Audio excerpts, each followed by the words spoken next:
Podcast Pro Bogotá. Conversemos de los temas que le importan a Bogotá y a la región. Pro Bogotá te habla de cerca. Podcast Pro Bogotá.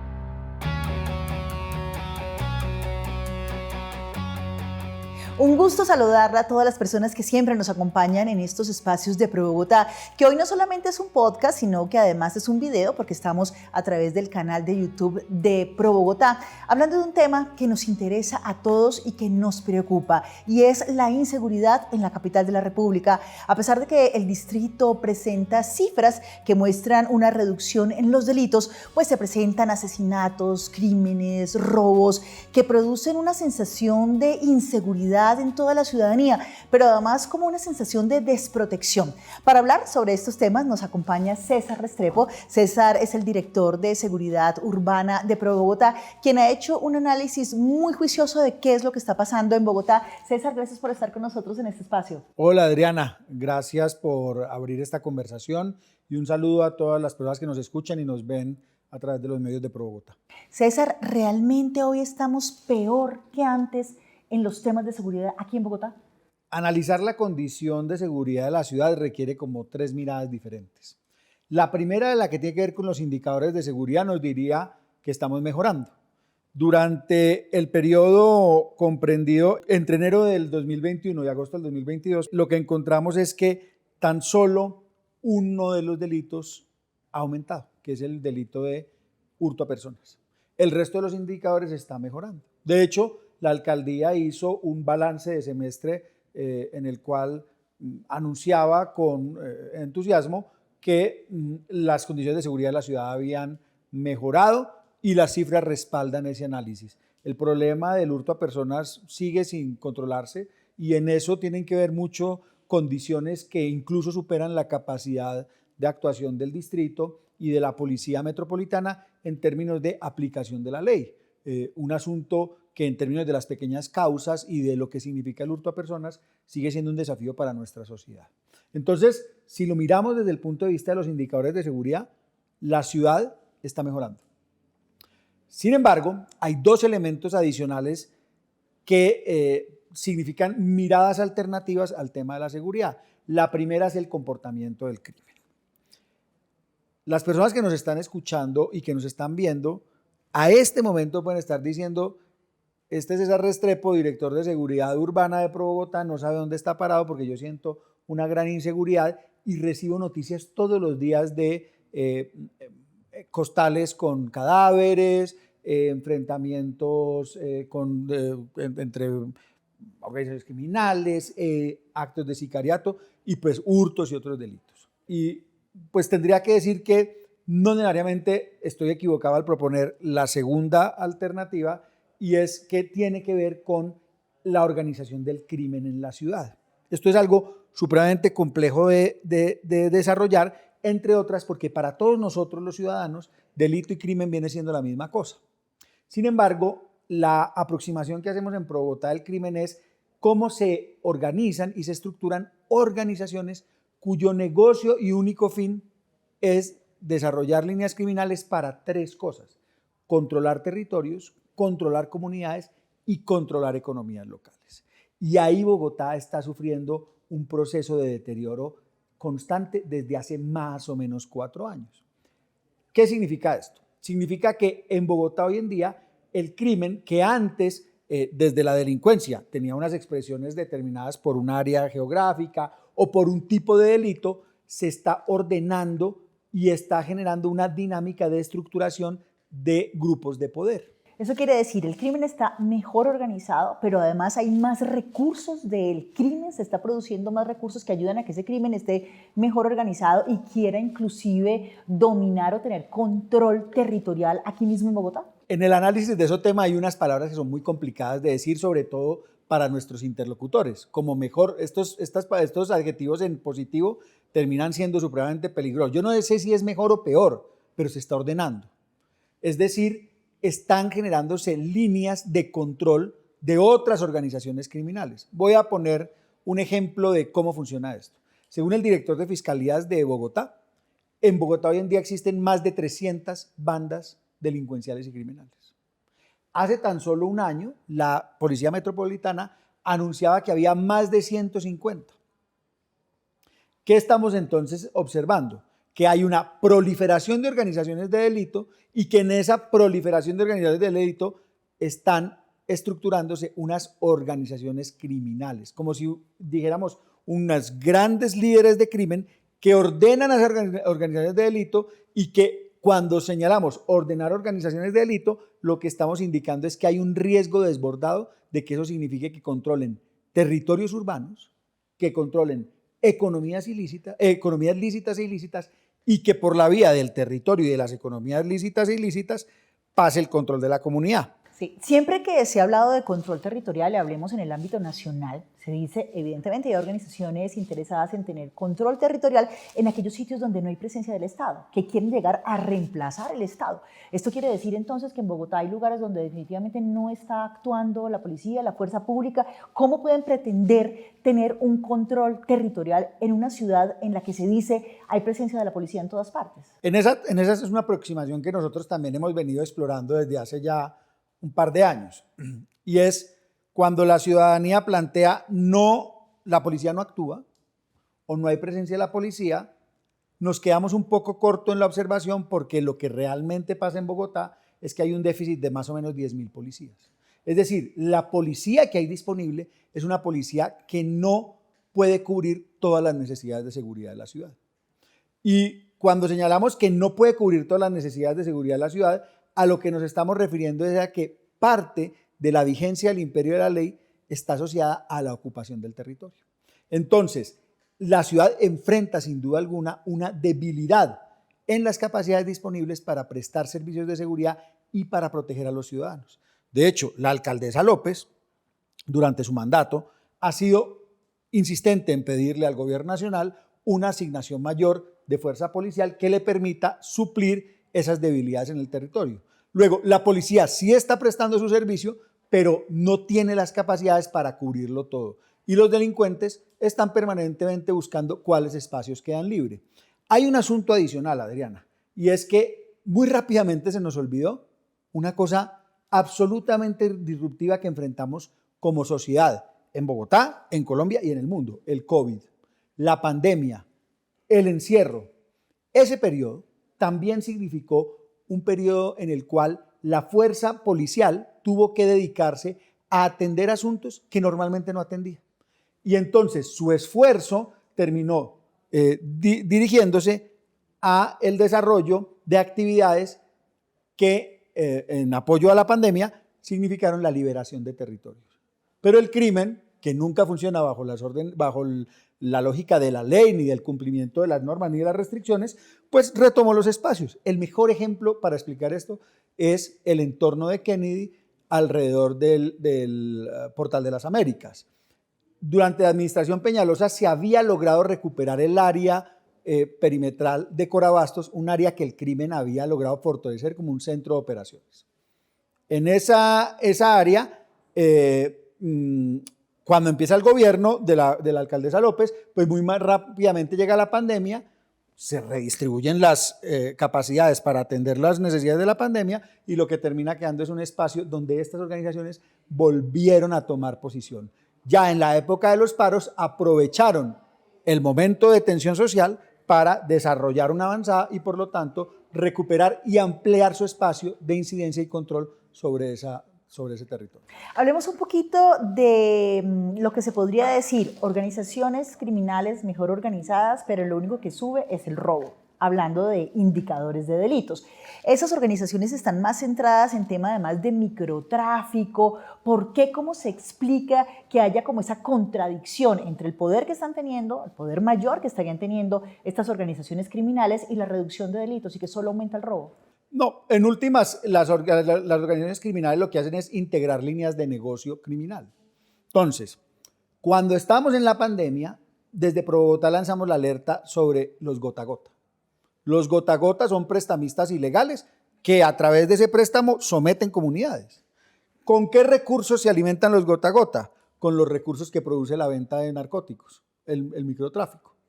Pero adicionalmente, las organizaciones de microtráfico consumen servicios de seguridad y de lo que uno podría llamar justicia criminal, es decir, sus cobradores del crimen. Para eso necesitan bandas sicariales. Y adicionalmente necesitan vigilantes del territorio donde controlan las líneas criminales. Para eso necesitan bandas de extorsionistas. Entonces, lo que vamos viendo es cómo se configura casi que un esquema tridimensional en el que muchas líneas de negocio convergen. El hurto también entra a ser parte de eso.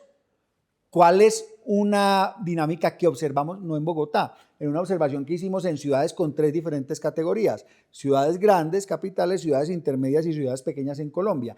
Es que de la mano de los recursos del narcotráfico, estas bandas de ladrones, estas bandas de hurto, han tenido mayor acceso a armas y han tenido mayor posibilidad de extender su actuación en los cascos urbanos, y eso lo que ha llevado es a un incremento del hurto y a la violencia en el hurto. Así que, como entendemos nosotros esto de el ordenamiento criminal, es precisamente lo que trato de explicar ahora. El núcleo que lo mueve es el inmenso recurso del microtráfico, y ese inmenso recurso del microtráfico va atando las otras actividades en servicios o en nuevas líneas que le permiten ganar rentabilidades adicionales. Y cuando eso ya se logra articular, lo siguiente es la captura de la economía legal. Y cuando hay la captura de la economía legal, se crean arraigos territoriales que después es muy difícil de eliminar.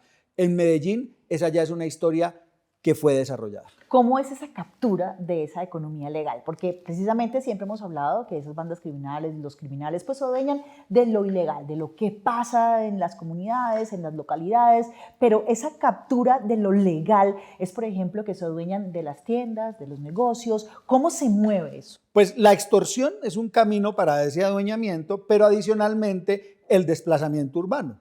Entonces, si una organización criminal encuentra que hay unas actividades legales que ofrecen una rentabilidad y un posicionamiento para el control del territorio y la comunidad eficiente, pues lo que hacen es desplazar a los ciudadanos de ese territorio y ellos tomar el control de ese negocio. O a través de el financiamiento vía gota a gota o la compra de negocios, ir tomando posiciones. Es incluso esta una de las razones que más preocupación nos ha generado en los últimos meses, cuando los reportes sobre desplazamiento intraurbano empiezan a aumentar en la ciudad, porque podríamos estar ya llegando a un proceso de maduración de la captura de los espacios de la economía legal. Otra forma es que el abastecimiento logístico de alimentos, bienes, servicios dentro de un territorio tengan que pasar por la tutela de una organización criminal. Y precisamente, ¿cuáles son esas localidades, esos sitios aquí en Bogotá que más se están viendo afectados por ese desplazamiento que usted lo ha dicho, ya se está registrando? Pues, Adriana, hay reportes de prensa en diferentes lugares, pero aquí yo aprovecho para señalar una cosa. En Bogotá realmente no tenemos claridad sobre el mapa criminal. En una revisión que hicimos para esta conversación, encontramos en fuentes estatales y en fuentes de prensa información sobre organizaciones criminales totalmente divergente. Ninguna de las fuentes que observamos nos logró ofrecer una misma cifra coincidente con otra de las fuentes. ¿Qué quiere decir eso? Que estamos observando un problema muy grande para la ciudad sin tener elementos de juicio para poderlo juzgar. El análisis que hacemos desde Bogotá es a partir del comportamiento, pero no de la certeza de saber quiénes son, dónde están, de qué son responsables, cuáles son sus especialidades. Y este incluso es un llamado que hemos venido haciendo a las autoridades de la ciudad a poner en blanco y negro el mapa de las organizaciones criminales. ¿Qué significa poner en blanco y negro el mapa de las organizaciones criminales? Significa ponerle nombre a las organizaciones y cara a sus responsables, a quienes mandan en esas organizaciones. Señalar las áreas donde están desplegados, las actividades que desarrollan o a las cuales están asociadas, y por último, de qué delitos ya son responsables. Porque poniendo en blanco y negro ese mapa, no importa si son 150, si son 300, si son 900. Solo poniendo el mapa en blanco y negro vamos a poder saber dónde ponemos los esfuerzos. Hay un caso muy específico que pasó la semana pasada cuando la administración y la Policía Metropolitana anunciaron la captura de unos integrantes de una organización que se llaman los Maracuchos. Infinidad de personas se acercaron a preguntarnos qué sabíamos de los Maracuchos, qué hacían, y en mi opinión, nadie podía, más allá de la administración, que seguramente tiene la información para darla, podía dar un dato certero sobre este asunto. Era tal vez la primera vez que oíamos ese nombre. ¿Eso qué significa? Eso significa que si las autoridades tienen esta información y los ciudadanos no la conocemos, a la hora de dar un resultado tan importante, ese resultado no logra permitir la construcción de confianza.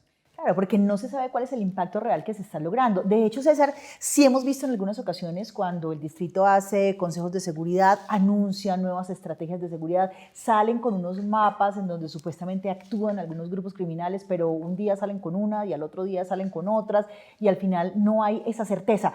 Pero lo que sí dijo el distrito y sobre lo que ellos aseguran hay certeza es que definitivamente hay bandas de organización criminal internacional que han llegado a Bogotá y le han puesto nombre propio, hablando del Tren de Aragua y cuál es esa influencia que el Tren de Aragua realmente está teniendo en la seguridad de Bogotá.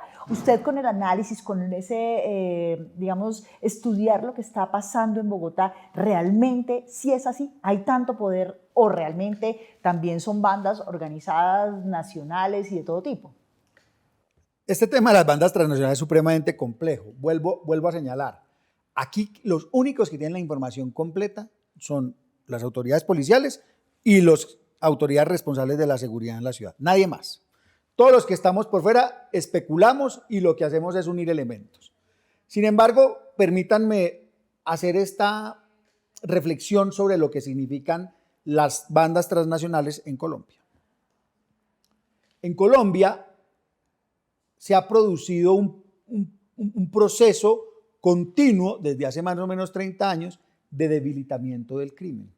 Eso es innegable. Si bien nosotros nos observamos hoy en día a la luz de lo que vivimos hoy en día, si paramos un momento y miramos la evolución de los últimos 30 años, pues descubriremos que este es un país muy violento, con mucho crimen y en el que hemos vivido en una continua sensación de inseguridad. Creo que ninguna administración de la ciudad, de aquí a 30 años atrás por lo menos, yo vivo en Bogotá desde el año 95, casi 30 años, ninguna administración no ha tenido que enfrentar un debate sobre seguridad. Sin embargo, si uno va viendo comparativamente el proceso sobre lo que son las discusiones, los temas de preocupación han cambiado y las intensidades han cambiado, para bien de la ciudad. Eso es innegable. Mi pregunta frente a la incidencia de estas bandas transnacionales es, ¿qué ha hecho que ese crimen que tiene arraigo, que ha controlado, que ha ejercido violencia y que tiene inmenso poder y experiencia en el conocimiento del terreno, cuál es el factor que nos puede demostrar que unas bandas transnacionales la reemplazaron? Y no lo encuentro. Es imposible para mí en la práctica señalar que el crimen colombiano fue superado por el crimen de otro país y fue subordinado por el crimen de otro país. Eso, no hay un elemento material que permita señalar eso. Hay una cosa que llama mucho la atención en eso, César, que usted acaba de decir, y es precisamente lo que dijo el distrito hace algunas semanas, que prácticamente desde una cárcel de Venezuela, una cárcel, se alzaba el teléfono, se llamaba y se ordenaban los delitos que estaban ocurriendo en la ciudad. En ese sentido va mi reflexión. Yo creo que el argumento de la migración venezolana como factor de deterioro de la seguridad en Bogotá es un argumento fallido y es un argumento peligroso en términos de los efectos que tiene para los migrantes, pero adicionalmente de las decisiones que se toman sobre seguridad. Entonces, en principio el argumento era los venezolanos representan un riesgo. Pero ya hoy en día evolucionó a que son organizaciones venezolanas las que controlan el delito en Bogotá y que además las controlan desde Venezuela. Digamos que, en mi opinión, es bastante difícil de comprobar que 3 personas desde unas cárceles en Venezuela puedan controlar una ciudad de 8 millones de habitantes, sobre todo con el profesionalismo y la capacidad de la policía de Colombia y con el conocimiento y comprensión de las autoridades de seguridad de la ciudad. Esas son, en ambas ramas, hay personas con capacidades demostradas en la gestión de seguridad, tan demostradas que el rumbo de la seguridad de la ciudad se retomó pospandemia con los resultados de este primer semestre. Si eso se logra hacer, No es posible que 3 tipos desde una cárcel en Venezuela controlen el crimen en la ciudad. Ahora, contraargumento. Entonces usted va a decir que es que ciudadanos venezolanos no están ejerciendo actividades criminales en Bogotá. No, eso yo no es lo que estoy diciendo. Sí está ocurriendo. Dentro de la migración causada por terribles causas generadas en Venezuela, se entrelazaron ciudadanos que eran víctimas de un régimen que los expulsó y criminales. Y los criminales llegaron a un territorio que, como lo expresábamos, en periodo de pandemia tuvo que disminuir su capacidad de protección para atender una emergencia, y esas personas con algún conocimiento criminal o con ninguno, pero que terminaron involucrados en el crimen, fueron capturados por las organizaciones nacionales.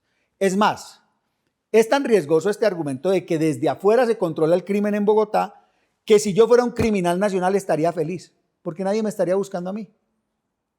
Es muy importante señalar, hay un componente de crimen internacional, que no es ni siquiera crimen internacional, de criminales internacionales, de delincuentes internacionales, que ha entrado a engrosar la dinámica de inseguridad de la ciudad, pero el crimen en Bogotá es un crimen de arraigo en Bogotá, con dinámicas nacionales, y que solo puede ser combatido acá. Porque pensemos en algo, si yo logro aislar a los 3 bandidos que hay en las cárceles de Venezuela, entonces inmediatamente se van a mejorar los indicadores de lucha contra el crimen en Bogotá. Creo que es imposible lograr eso. César, usted ha dicho muchas cosas que le dan a uno luces para pensar, porque hoy entonces, si hay cifras positivas, nos sentimos más inseguros. Uno de esos, lo que acaba de decir usted, todo el tema de la organización criminal, cómo hoy están un poco más organizados. Y lo otro es el tema del uso de las armas. Podemos decir que entonces hay menos delitos, pero que generan mucho más impacto en los ciudadanos por el grado de violencia que tienen. Hay una relación entre esos 2 elementos. El ordenamiento del crimen le da una mayor capacidad de estructuración de su actividad criminal y está financiando mejores capacidades criminales. Y esas mejores capacidades criminales se trasladan al ejercicio de esas líneas de delito. Como señalábamos, se aprecia que organizaciones delincuenciales están teniendo más acceso a armamento.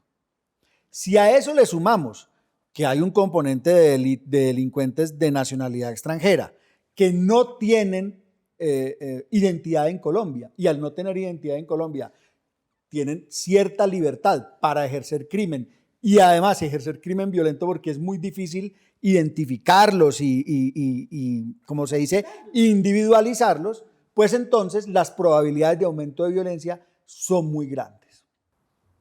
Cuando nosotros vemos esas noticias que presentan, por ejemplo, estos asesinatos en donde hay desmembramiento de cuerpos, los cuerpos en bolsas, que los encuentran en todas partes de Bogotá, desde el norte hasta el sur, hasta el centro, es decir, no se salva casi ningún lugar.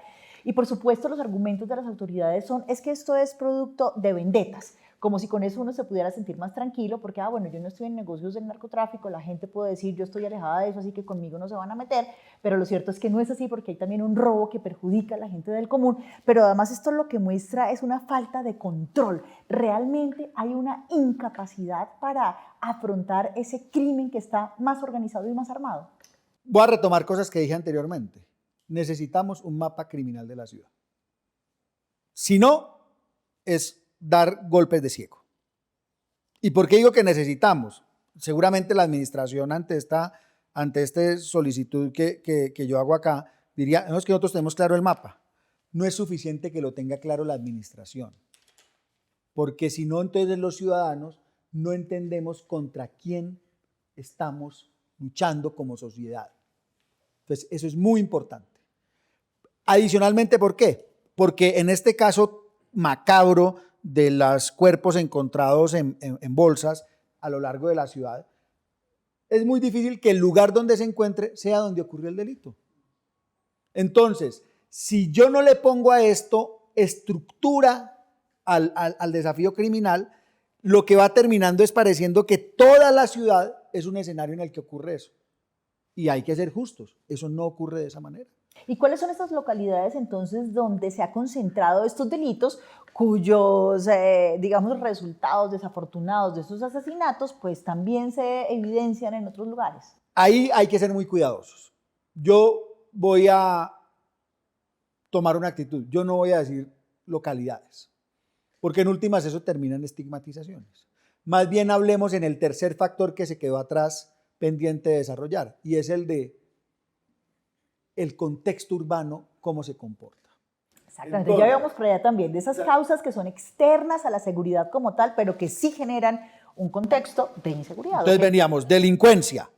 Ahí hay unos indicadores que muestran que la cosa ha mejorado, que el distrito encontró algunas claves en eso y nos queda el hurto a personas como un asunto pendiente por solucionar, sin que signifique eso que los otros indicadores no sean un problema, pero que pareciera, de acuerdo con las estadísticas, que el distrito ha encontrado unas claves para controlarlo. La segunda es la lucha, la estructuración del crimen y la batalla entre los criminales por tomar el control de zonas o de la ciudad completa que no sabemos, porque nos hace falta conocer cuál es la dinámica criminal. Y la tercera es el contexto. El contexto, cómo se aprecia hoy en día por parte de los ciudadanos. Creo que ningún ciudadano, o bueno, casi ninguno, porque no se puede ser así de categórico, pero casi ninguno en Bogotá estaría en desacuerdo cuando uno dice que Bogotá hoy es una ciudad desgobernada, desordenada y descuidada. Luego, el entorno urbano hoy en día lo que demuestra es una falta de control. Ahora hablamos, es que no es capaz la policía de controlar. No, realmente es que la ciudad está fuera de control. La acumulación de basuras, el deterioro de bienes públicos, el enmontamiento de parques, de separadores de vía, de zonas de distribución vial, las pintadas en todos los edificios sin ningún criterio. El manejo del reciclaje. Las aglomeraciones de motos, bicitaxistas, todos son problemas. Todo esto que yo estoy describiendo son problemas que a la administración distrital le revientan sistemáticamente todos los meses. Hay debates sobre eso, zonas donde la gente se molesta. La vía, por ejemplo, a La Calera es una zona que no tiene gobierno alguno. El intercambiador de la 100 con 15 es una zona de distribución de basuras. La 53 con Caracas, una zona muy central de Bogotá, es una zona que es señalada como uno de los centros de descuartizamiento dentro de esta guerra entre criminales. La zona del Santa Fe y todo el área central es un área de un deterioro urbano tan crítico que dentro de esa malla urbana hay centros de receptación de bienes hurtados, hay centros de manejo de extorsión, de gota a gota, y adicionalmente también casas de descuartizamiento. ¿Y qué empieza uno a ver, Adriana? Empieza a ver que ese desorden y ese desgobierno lo que termina convirtiéndose es en dos cosas. Un incentivo para que esos criminales se distribuyan y se ordenen en el territorio, aprovechando zonas que son desgobernadas, y adicionalmente le transmite al ciudadano que en ningún lugar del espacio público está seguro. Para decirlo de una mejor manera, cada que un bogotano hoy en día sale por la mañana a la calle, sale con el temor de que a su regreso haya habido sufrido algún delito o haber estado participando en alguna escena del crimen. Y resulta que mucho de esto está conformado por el contexto en el que vive el ciudadano. Para sumarle a eso, y este es un asunto que se le anticipó a la administración, salidos de la pandemia, todos nosotros íbamos a salir con unos efectos psicológicos y personales muy profundos. Hubo golpes emocionales muy grandes durante la pandemia, familias que tuvieron tragedias inmensas en términos personales y en términos económicos también. Y ese deterioro de la confianza y esa depresión social que nos generó pospandemia, pues hoy se ve también manifestada en un sentimiento general de inseguridad. Así las cosas, el análisis de la seguridad de la ciudad o de cómo ven los ciudadanos la seguridad en Bogotá, nosotros creemos que debe hacerse en esas tres dimensiones. La primera, la de la delincuencia. Buenos resultados, pero gente que cree que esos resultados no representan la realidad. La segunda, la lucha contra el crimen. que alimenta la narrativa de que el de la delincuencia no está siendo disminuida en su impacto. Y la tercera, la del entorno, que genera los espacios para el crimen y que le crea a la gente la idea que en cualquier momento será víctima del delito. ¿Qué es impresionante de esto? Que en la tercera, que es la determinante del imaginario general de inseguridad en la ciudad, es donde no se están cometiendo acciones. Pero todo el mundo cree que en la 1 y en la 2 es donde van a estar las soluciones a la sensación de inseguridad. Me atrevo a decir que si logramos desenmascarar el crimen y disminuirlo en las acciones que están teniendo y seguimos disminuyendo los delitos, la sensación de inseguridad no va a bajar. Porque la situación del contexto en permanente deterioro va a seguir conservando el estado de ánimo de una ciudad cansada con su relación con el espacio público. Y aquí precisamente tocamos un tema que siempre ha sido un tema de debate, y es este asunto de realidad o percepción, que siempre la gente dice, pero es que a mí me dicen que todo está bien, pero yo me siento pésimo, yo me siento súper inseguro, yo no puedo salir. Además, cuando se le pregunta a la gente, ¿usted conoce a alguien que haya sufrido algún delito? La mayoría de personas tienen alguna conocido, algún familiar, alguna persona cercana que ha sido víctima de un delito. Puede ser que hace un mes o hace un año, pero igual eso le sigue golpeando. Esa percepción de seguridad, entonces, ¿solo se puede combatir desde ese contexto que hoy está desatendido? Yo creo que esa es una falsa dilema. Y lo digo con sinceridad, habiendo trabajado en el pasado como un administrador de indicadores de seguridad. Y entonces cuando trabajaba como un administrador de indicadores de seguridad, yo era como el mensajero. El mensajero siempre tiene la culpa de los mensajes. Yo iba y le decía a mis jefes, este indicador ha mejorado, hemos avanzado en tanto, y la respuesta siempre era, pero la gente no cree y esta es la verdad. No, la verdad realmente es la percepción. Y la percepción no se construye estrictamente a partir del comportamiento del crimen y del delito. Y a partir de las cifras. Exacto, las cifras son un elemento de análisis, son una herramienta para el diseño de política pública y para saber dónde pongo los esfuerzos. Pero en mi opinión personal, la seguridad es percepción. Y la percepción es la que construye la realidad. Es los sentimientos que me genera el entorno, el temor que me transmiten los delincuentes y los criminales, el que en últimas crea la realidad en la que yo vivo. Por lo tanto, no hay que entrar en esas discusiones. Sin duda hay que observar que un espacio natural en el cual un ciudadano se desempeña de manera problemática es un espacio que va a transmitirle a esos ciudadanos sensación de inseguridad. Entendiendo esto, César, de que efectivamente ese contexto está teniendo un papel fundamental en lo que la gente siente, en la inseguridad que la gente vive, pues siempre cuando se presentan este tipo de hechos violentos se realizan consejos de seguridad, están todas las autoridades, está la alcaldía, se toman medidas, anuncian nuevas estrategias que no incorporan esta parte del contexto, sino las dos primeras de las que usted ha hablado y que básicamente se centra en el ataque al crimen. Ahí, en ese ataque al crimen, a esta nueva organización o a esto nuevo que estamos hablando que está pasando en la ciudad, sí se están dando dentro del distrito y dentro de las autoridades los elementos que son necesarios para combatir el crimen que hoy es distinto a unos meses o unos años atrás.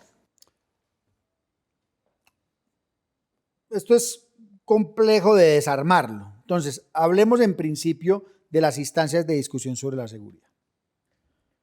Para mí están agotadas, son reactivas. Vienen a discutir lo que pasó y al ocuparse de discutir lo que pasó, le están contando a la gente temas que ya no le interesan, porque ya el delito, el crimen, la situación complicada ocurrió y ya causó el impacto en eso que hablábamos ahora, que era la sensación de inseguridad. Estas instancias de discusión sobre seguridad en lo local, incluso en la nacional, están retardadas de reformularse y de pensar más en el futuro. Son reactivas. Exactamente, entonces hay que pasar a lo proactivo, hay que hacer seguimiento, se dejan una cantidad de tareas, de promesas, de compromisos, que cuando uno va y revisa en el tiempo, pues no se cumplen tanto. Lo segundo, que es importante acá, es la comprensión de que la seguridad es un asunto del comandante de policía y del secretario de seguridad. No, el comandante de policía y el secretario de seguridad se ocupan de una parte en particular de esa construcción de seguridad. Vuelvo e insisto, si una zona como la zona del barrio de la localidad de Santa Fe está urbanamente absolutamente deteriorada, por más que haga el comandante de policía y el secretario de seguridad, no va a pasar nada. Ni el crimen se va a debilitar, ni la ciudadanía se va a sentir más segura. Entonces, ese es el segundo punto. Consejo de seguridad, ¿qué significan las otras acciones que hacen otros? Porque, por ejemplo, en los mártires, cuando ha habido estos levantamientos de organizaciones que hay ahí locales que atacan a la alcaldía local, que atacan a autoridades, la pregunta que tendríamos para hacer es, de esos eventos a hoy, ¿qué se ha transformado?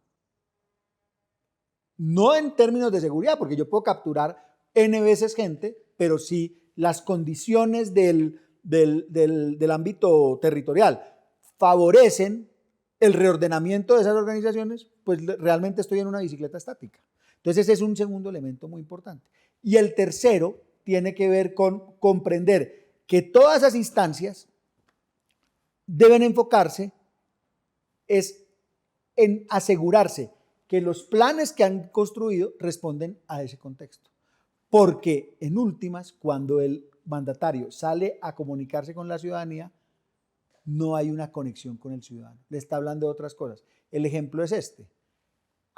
El ciudadano está muy preocupado por unos eventos de criminalidad y el mandatario sale a decirle que esta es la ciudad más segura de Colombia.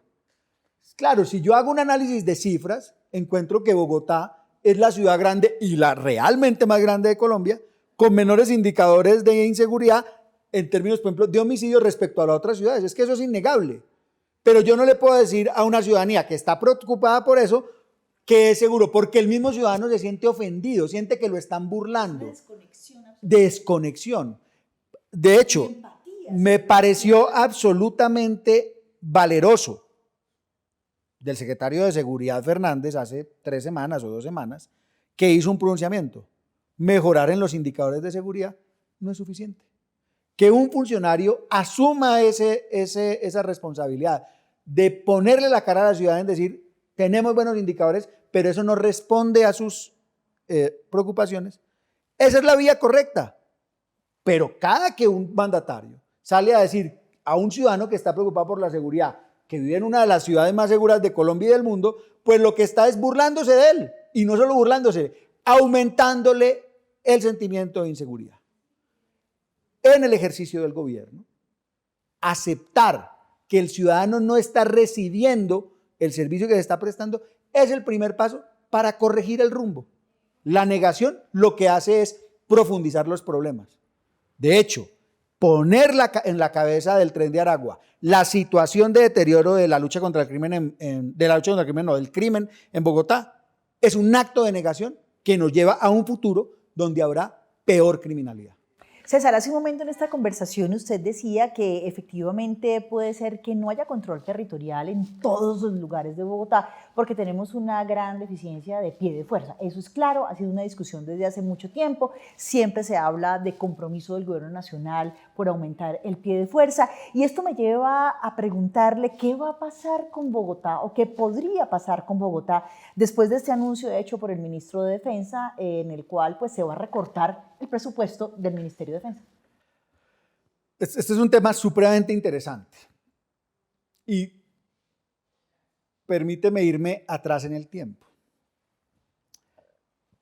Hace 20 años, cuando a este país lo acosaba la violencia y el crimen a tal nivel que la supervivencia de las instituciones y de los individuos estaba en absoluto entredicho, los colombianos aceptamos aumentar los presupuestos de defensa y adicionalmente contribuimos con recursos adicionales de defensa y seguridad y contribuimos con recursos adicionales para hacer un mayor fortalecimiento porque comprendíamos que si no teníamos un Estado con la capacidad suficiente de hacer valer la ley, pues esa potencialidad de que estuviera en entredicho nuestra vida y nuestra libertad y nuestra tranquilidad, pues se iba a materializar. En la medida en que avanzamos en la construcción de seguridad y en la apertura de espacios para la desmovilización de organizaciones criminales, de organizaciones guerrilleras, para el sometimiento a la justicia de organizaciones delincuenciales o para su captura y neutralización así por la acción del Estado, pues fuimos construyendo mejores condiciones de seguridad. Tanto ahí que hoy el país tiene mejores condiciones de seguridad que hace 20 años, que hace 15 años, que hace 10 años. Sin embargo, la construcción de estabilidad y paz genera una falsa sensación dentro de la sociedad de que los problemas están resueltos. Y más allá de que los problemas están resueltos, es que ya no se necesita esa robustez en fuerzas de seguridad y fuerzas de defensa para garantizar el imperio de la ley y la aplicación de la ley. Entonces, durante los últimos 6 años lo que hemos es asistido a un debilitamiento sistemático de las capacidades. Y ese debilitamiento sistemático de las capacidades se aprecia hoy en la recomposición del crimen y en alertas que se empiezan a prender sobre el aumento de la delincuencia a nivel nacional, en ámbitos rurales, incluso en ámbitos urbanos. Por eso tengo que contar la historia, llama la atención que en un momento donde el fortalecimiento es necesario para poder frenar un deterioro que no ha ocurrido, pero que muestra alertas de que puede deteriorarse, las decisiones sean de debilitar. En Bogotá tenemos más o menos 266 policías por cada 100.000 habitantes. Voy más allá de eso. Si yo cojo el pie de fuerza de Bogotá y lo divido en los 3 turnos de servicio, Bogotá, siendo optimistas, tiene por cada turno de servicio entre 6.000 y 7.000 policías. Ahora, todos los que nos están escuchando y viendo, pensemos en la extensión de Bogotá, en la complejidad de su territorio y distribuyamos 6.000 policías. Y ahora imaginémonos qué posibilidad tiene la policía de aplicar la ley y controlar el territorio. Es casi muy débil, para no decir otra cosa. Por eso, aquí nosotros en Pro Bogotá hemos impulsado la idea de que la ciudad debería tener más o menos entre 330 y 340 policías por cada 100.000 habitantes. De ahí es que decimos que la ciudad necesita al menos 10.000 policías más para ocupar el territorio y para luchar contra la delincuencia y el crimen. La alcaldesa López y el alcalde Peñalosa insistieron a la nación la necesidad de aumentar ese pie de fuerza. Y así como una cumbre que ocurrió hace 3 semanas, ocurrieron muchas cumbres con el gobierno nacional en las cuales pues, se hablaba de la posibilidad de aumentar, a veces se hacen promesas, a veces no. Pero la realidad nos indica que no es Bogotá el único lugar que tiene necesidades de pie de fuerza y de capacidades de seguridad. Así como aquí estamos hablando de que aquí necesitamos 10.000, no quisiera saber cuáles son los números si pensamos en el Catatumbo, si pensamos en Nariño, si pensamos en el Cauca, si pensamos en Cali, en Armenia o en Villavicencio. Todos levantarán la mano y decir, oiga, yo también necesito poner una tasa de policías por 100.000 habitantes que me aumente la posibilidad de asegurar mis personas. En esa medida es que el gobierno nacional se ha visto desbordado, porque como decidió disminuir su esfuerzo presupuestal y disminuir su robustecimiento de pie de fuerza, pues lo que se ha ido es quedando corto. Para ponerlo en un símil que todos entendamos, para taparnos la cabeza nos destapamos los pies, en términos de pie de fuerza. Evidentemente va a haber entonces un impacto en la seguridad de Bogotá y de la ciudad. Y del país. Y aquí hay una alerta adicional. Si este planteamiento de paz total que ha señalado el gobierno en principio muy en general, se aterriza, indicando que puede haber al menos 70 lugares donde se desarrollan negociaciones con grupos diferenciales. En el momento en que eso se produzca, cada uno de esos lugares va a tener que ser asistido con un dispositivo de seguridad que brinde garantías de seguridad para quienes están conversando y adicionalmente para la ciudadanía que está en esa conversación. Los policías no los venden en los supermercados. Hay que entrenarlos, reclutarlos, entrenarlos, formarlos y ponerlos al servicio. Y lo que muestran los planteamientos sobre cómo evoluciona la estructura de fuerza no habla de aumento de pie de fuerza. Entonces, ¿de dónde van a salir las personas, los miembros de la fuerza pública que van a prestar ese servicio? Pues de las ciudades. Entonces, si hay disminución de presupuesto y adicionalmente no hay planes de aumento de pie de fuerza y adicionalmente voy a ampliar los frentes que tengo que proteger, al final del ejercicio, Bogotá no solo no va a tener lo que necesita, sino que muy seguramente va a tener menos.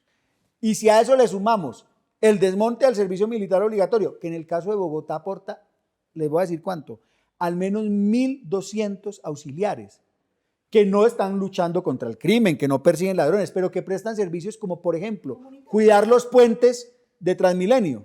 En el momento en que ya no tengamos el servicio obligatorio, ¿qué va a pasar? Que un policía que lucha contra el crimen, o pues que tiene el entrenamiento para eso, tenga que dedicarse a cuidar un puente. Y entonces, no solo le disminuyo la capacidad al pie de fuerza policial, sino que tengo que decidir los policías entre luchar contra el crimen o cuidar.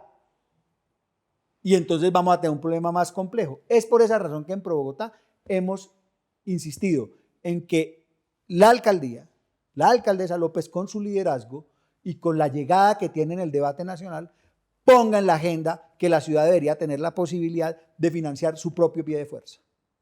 ¿Cómo es esta idea? La resumo rápidamente. El gobierno nacional tiene que comprometerse a poner un mínimo, el que tiene hoy, 17.000 hombres. Siempre debe mantenerle a Bogotá 17.000 hombres.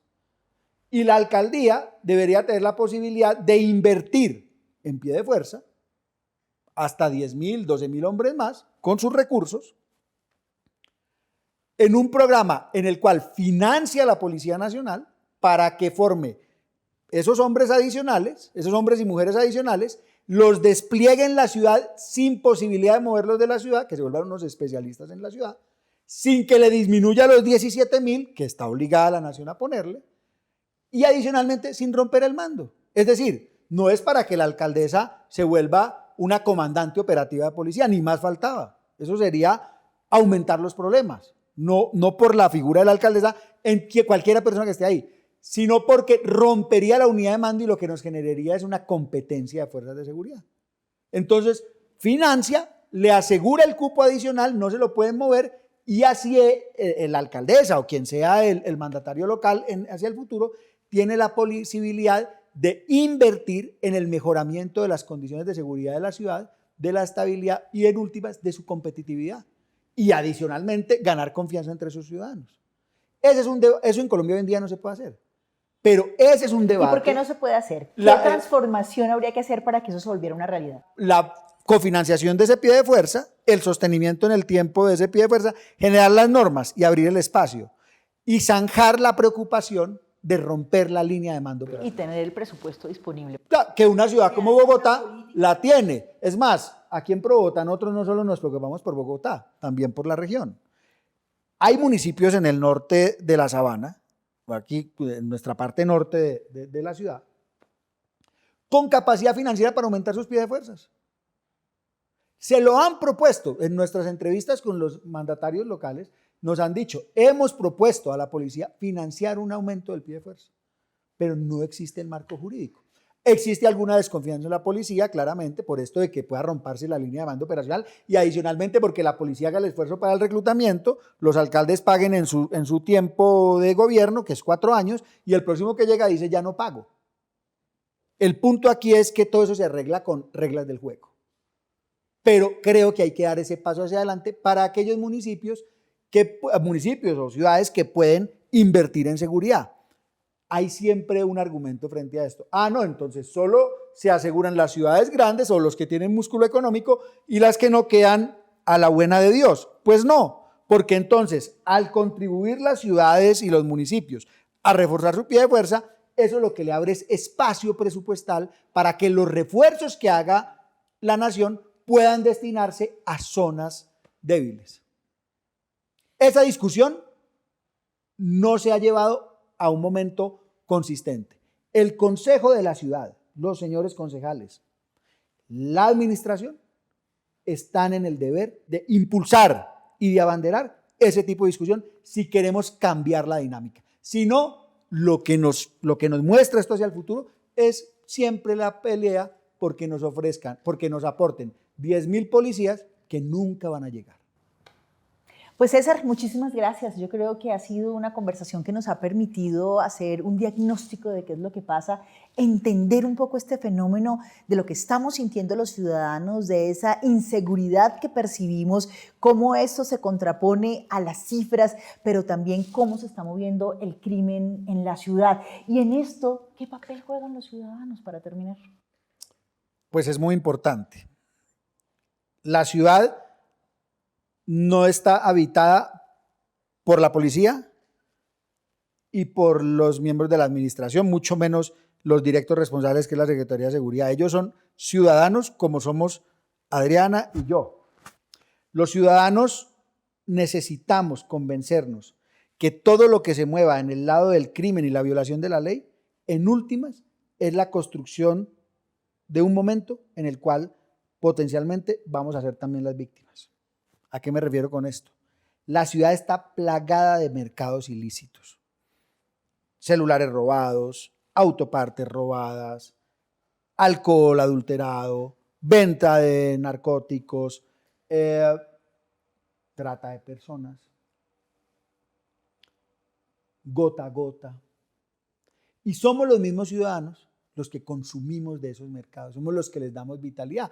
Porque, para ponerlo en un ejemplo sencillo, si roban los celulares pero no hay dónde venderlos, pues no robo celulares. Es decir, no participar de esa economía de la cadena criminal que sale de todos estos crímenes. Por más propagandista que suene, yo no tengo ningún temor en señalar lo siguiente. Cada persona que muere en un acto delincuencial con alta violencia, lo causaron todos aquellos, además del victimario directo, lo causaron todos aquellos que revitalizan esos mercados criminales. Así que la primera responsabilidad de los ciudadanos es no involucrarse en los mercados criminales. La segunda responsabilidad es la articulación con las instituciones legítimamente constituidas. Ahí hay un problema, hay una crisis de confianza. Y por eso hemos señalado en la conversación anterior que la construcción de confianza empieza porque las autoridades se conecten con los ciudadanos y no les manden mensajes contrarios donde el ciudadano dé lecturas erradas. No, si las cosas están pasando mal, hay que reconocerlo. Y adicionalmente hay que ser más transparentes en explicarle a los ciudadanos cuáles son los problemas que enfrentamos. Para que el ciudadano, hay algunos que pueden pensar, no, eso es generar más temor, ¿no? O tal vez es más conciencia. Porque este primer elemento que dijimos de los mercados criminales se hace conciencia cuando yo lo conecto con lo otro. Lo tercero, que es muy importante en la participación de los ciudadanos, es el involucramiento en la gestión política de la seguridad. En las juntas de administración local y en el consejo, ustedes los ciudadanos, yo como ciudadano Adriana, votamos por representantes. Si no votaron, en la próxima hagan la tarea, porque ahí ustedes van a tener un referente de a quién ir a decirle, oiga, el CAI de mi barrio tiene apenas un policía y ese policía no tiene teléfonos con qué contestar. Y le va a poder exigir una rendición de cuentas de ahí para arriba en una cadena para que le solucionen el problema en concreto. Así que este no es un problema, el problema de la seguridad no es un problema de la policía, no es un problema del secretario de seguridad. Este es un problema de todos. Aquí hemos dicho en algunas oportunidades, el crimen y la delincuencia se fortalecen en el espacio que dejamos entre las autoridades y los ciudadanos. Si no cerramos ese espacio, el crimen y la delincuencia tienen larga vida y altísimas ganancias. César, muchísimas gracias por esta conversación, por estas luces que nos ha dado acerca de este tema de la inseguridad y la seguridad en nuestra ciudad. Gracias, Adriana, y un saludo a todos y gracias por acompañarnos en estos podcasts. Así es, muchas gracias a todas las personas que siempre nos acompañan en este espacio de Podcast Pro Bogotá. Hoy podcast y videos saliendo a través también del canal de YouTube de Pro Bogotá. Recuerden que siempre estamos a través de Spotify, Google y Apple Podcast y Deezer. Los esperamos como siempre en estas conversaciones con temas que le interesan a Bogotá, porque Pro Bogotá te habla de cerca.